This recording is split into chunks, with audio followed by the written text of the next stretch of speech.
Hello everyone. Today we read about permanent maxillary lateral incisor.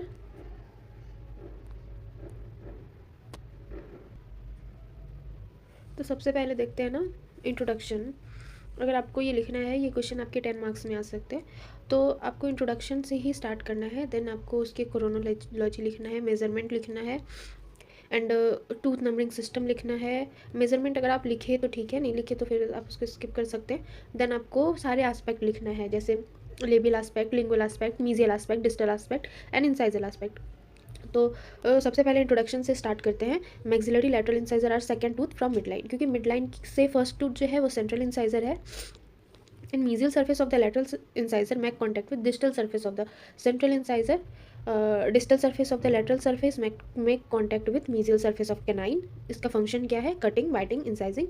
और development anomaly क्या है इसकी? माइक्रोडोंसिया। माइक्रोडोंसिया में क्या होता है? पैक्सेप लैटरल इंसाइजर। पैक्सेप क्या होता है ना, आपका जो लैटरल इंसाइजर है ना वो बहुत एकदम छोटा सा, सॉरी, लेटरल इंसाइजर एकदम छोटा सा आएगा। ये सही नहीं बन पाया है, पर लेटरल इंसाइजर एकदम छोटा सा बनेगा।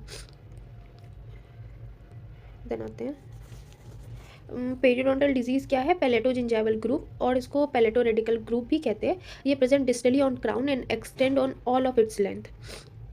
ये डिस्टल सरफेस में प्रेजेंट होता है क्राउन के, और ये पूरे उसके जो टूथ है पूरे लेंथ में इसके एक्सटेंड करता है। इसमें आर्च ट्रेट क्या है?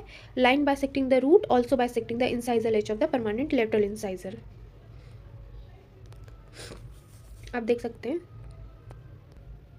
ये जो सिंपल जो लाइन जो ये मैंने ड्रॉ किया है ना, ये जो लाइन जो रूट टिप को जो बाइसेक्ट कर रहे हैं वो ऑल्सो इंसाइजल एज को भी बाइसेक्ट कर रहे हैं, तो ये इसकी आर्च ट्रेट है। देन स्लाइड नंबर, फिर आते हैं क्रोनोलॉजी। आपको इंट्रोडक्शन के बाद क्रोनोलॉजी लिखना है। आप अगर इसको सीक्वेंस वाइज लिखेंगे ना तो ये ज़्यादा अच्छा रहेगा। अब इधर उधर लिखेंगे तो वो थोड़ा सही नहीं दिखेगा, आप उसको सीक्वेंस में लिखे तो ज़्यादा बेटर है। फिर आते हैं क्रोनोलॉजी में, तो फर्स्ट एविडेंस ऑफ कैल्सिफिकेशन, ये आपको लिखना ही है 10 मार्क्स के क्वेश्चन में, 10 to 12 month. And enamel completion कब होता है इसका? 4 to 5 years. Eruption 8 to 9 years and root completed 11 years. Then आते हैं टूथ नंबरिंग सिस्टम में। टूथ नंबरिंग सिस्टम आपको तीनों में लिखना है, एफडीआई, यूनिवर्सल, जिगमोंडी पाल्मर। तो एफडीआई में 1 2 और 2 2, यूनिवर्सल में 7 और 10, जिगमोंडी पाल्मर में 2 2 with appropriate corded sign. Then आते हैं ना इसके मेजरमेंट में। अगर आप मेजरमेंट लिख रहे हो तो सही है, अगर आप भूल भी जा रहे हो तो इसको आप स्किप कर सकते हो। कंपलसरी नहीं है, आपको लिखना ही है, बट अगर आप इसको ध्यान में रखते हो तो मच बेटर। देन आते हैं लेबियल एस्पेक्ट में। तो सबसे पहले ज्योमेट्रिकल शेप। ज्योमेट्रिकल शेप क्या होता है? ये ट्रेपेजॉइड होता है, और राउंडेड इंसाइजल एज होते हैं, राउंडेड इंसाइजल एंगल होते हैं मीजियली एंड डिस्टली ये मोर राउंडेड होता है। अगर इसको सेंट्रल इंसाइजर से कंपेयर करें तो इंसाइजल एज राउंडेड नहीं होते, मीजियल एकदम राउंडेड नहीं होते, ये शार्प एंगल होते हैं, एकदम 90 डिग्री होते हैं, और डिस्टली थोड़ा सा राउंडेड होते हैं। पर ये राउंडेड इंसाइजल एंगल है मीजियली एंड डिस्टली, पर डिस्टल वाला थोड़ा ज़्यादा राउंडेड होगा। मीजियल आउटलाइन क्या होगा? Mesial outline is convex with more rounded incisal angle than the central incisor. Distal outline क्या होगा? Distal outline is always also convex but more rounded than mesial. Incisal outline क्या होगा? The incisal line is rounded with crest of curvature. Cervical margin curves evenly towards the root. Root in most of the case root is conical with pointed apex and sharp distal curve in apical third of the root. In some cases root is straight and some cases it may be cervical curve mesially. आप यहाँ देख पा रहे हैं, जैसे कि मैंने बताया था राउंडेड इंसाइजल एंगल है, आप देख पा रहे हैं ये जो है ट्रेपेजॉइडल शेप है। मीजियल एंगल जो है ये राउंडेड है, mesial angle rounded, distal angle मोर राउंडेड है, क्रेस्ट ऑफ कर्वेचर ये है, और रूट स्ट्रेट होता है। और कभी कभी आप जब डायग्राम बनाओ टूथ का तो आप ये ध्यान रखो कि आप जो लिख रहे हो उसको पूरा आपके डायग्राम में रिप्रेजेंट होना चाहिए। अगर आप बता रहे हो कि क्राउन जो है आपका ट्रेपेजॉइडल शेप है तो आपको ट्रेपेजॉइडल ही बनाना है। अगर आप ट्रेपेजॉइडल नहीं बना रहे हो तो फिर इसका कोई मतलब नहीं पड़ता कि आपने क्या लिखा। एग्जामिनर का जो आई है वो सबसे पहले आपके डायग्राम पे जाएगा, वो उतना पढ़ना नहीं चाहेगा कि आपने क्या लिखा। आपको सही लिखना है, बट अगर आप उसको डायग्राम में रिप्रेजेंट करते हो वो उसको एक बार में अगर वो विजुअलाइज हो जा रहा है ना तो फिर आपको वो तुरंत मार्क्स मिल जाएंगे। तो आपको ट्रेपेजॉइडल ही बनाना है क्राउन, और बाद में आपको ये आउटलाइन करके दिखाना है कि आपका क्राउन जो है वो ट्रेपेजॉइडल शेप है। फिर इसका जो कॉन्टैक्ट पॉइंट है डिस्टली ये मिडिल थर्ड में होता है, मोर सर्वाइकली, और मीजियली जो है मिडिल और इंसाइजल थर्ड में होता है। सेंट्रल से ना, सेंट्रल इंसाइजर का जहाँ होता है कॉन्टैक्ट पॉइंट, उसके थोड़ा सा नीचे आप शिफ्ट करो उसको, थोड़ा नीचे मीन्स सॉरी, थोड़ा सर्वाइकली इसको शिफ्ट करो, ठीक है। देन अब आते हैं ना लिंगुअल एस्पेक्ट में। तो crown is trapezoidal with slight narrow mesio distal dimension as compare to central incisor. अगर आप ये कंपेयर वाला वो टर्म नहीं भी लिखोगे तो चलेगा, आप डायरेक्टली लिख सकते हो crown is trapezoidal with crown is trapezoidal, आप इतना लिख सकते हो। Mesial and distal outline is similar to labial aspect, और लिंगुअल साइड में फोसा होगा। Lingual fossa is more convex as well as developed distal marginal, much developed distal marginal ridge. Tooth is taper toward lingual, ये central incisor में भी था, lingual convergence होता है। Cingulum is usually prominent and root भी same है, जैसा labial होगा वैसा ही लिंगुअल होगा। आप देख सकते हो यहाँ भी आप उसको ड्रॉ करके दिखा दो कि ट्रेपेजॉइडल है, और कॉन्टैक्ट पॉइंट वगैरह आप दिखाओ ऐसा। देन आते हैं मीजियल एस्पेक्ट में। मीजियल एस्पेक्ट में अगर आप किसी भी एस्पेक्ट में के बारे में स्टार्ट करो लिखना, तो उसका ज्योमेट्रिकल शेप्स मतलब कि मच नीडेड है, आप उसको ज्योमेट्रिकल शेप को दिखाओ कि आपने लिखा है। देन टूथ इज ट्रैंगुलर और veg shape and base toward cervical line. आप अगर दिखा रहे हो ना टूथ इज ट्रैंगुलर और वेज शेप है, तो आप बताओ कि उसका अगर ट्रैंगुलर है तो उसका बेस किधर है, क्योंकि आप ऐसे ट्रैंगल बता रहे तो पता नहीं पड़ता ना ट्रैंगल में बेस किधर है, एपेक्स किधर है, तो ये आपको बताना चाहिए।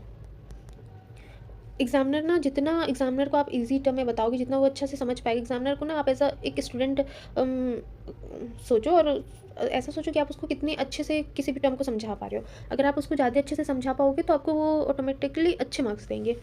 देन आते हैं labial outline, more convex with crest of curvature lie in cervical third. Crest of curvature इसका सर्वाइकल थर्ड में होगा। Lingual outline, the lingual outline is more convex at the point where it joins the crest of curvature of mesial. Marginal ridge are slightly convex again at lingual incisal ridge and the incisal edge, sorry, and a root appears as taper cone with a blunt round apical end.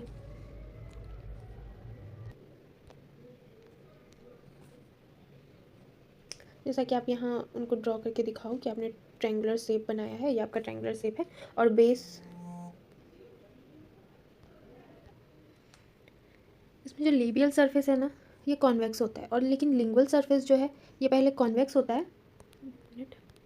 Lingual surface जो है पहले convex होगा, फिर concave होगा, then फिर convex होगा। जैसे आप देख सकते हैं कॉन्वेक्स है, फिर ये कॉन्केव है, फिर ये कॉन्वेक्स है। देन आते हैं डिस्टल सरफेस में। फिर डिस्टल सरफेस में भी आपको ज्योमेट्रिकल शेप बताना है। टूथ इज ट्रायंगुलर और base shape with the base towards the cervical line, and labial outline is convex with crest of curvature in lie in cervical one third. Crest of curvature इसका cervical one third में देख सकते हैं आप। Christ of curvature, sorry, ये रहा आपका crest of curvature. Then lingual outline जो है सेम होगा, सॉरी यहाँ लिंगुअल आउटलाइन लिखा गया, ये मीजियल है।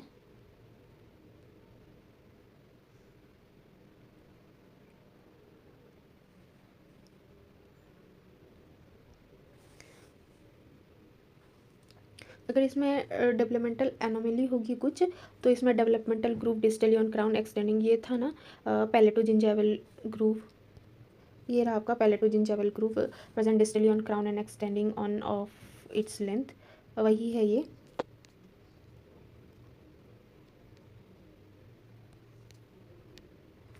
देन आते हैं अब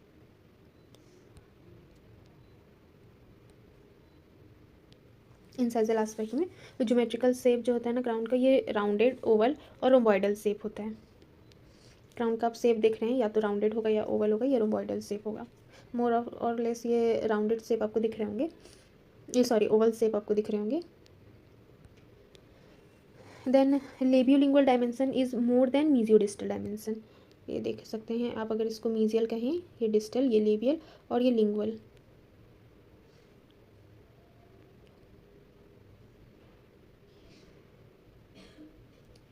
तो इसका जो मीजियोडिस्टल डायमेंशन है वो लेबियोलिंगुअल डायमेंशन से कम है। तो लेबियोलिंगुअल डायमेंशन इसका ज़्यादा है मेसोडिस्टल डायमेंशन से। Then incisal outline is more convex than the central incisor, cingulum is more prominent, इसका सिंगुलम प्रोमिनेंट होगा, labial outline is more well defined than the central incisor. Thank you for watching this video. If you enjoyed it, please hit the like button and the bell notification icon.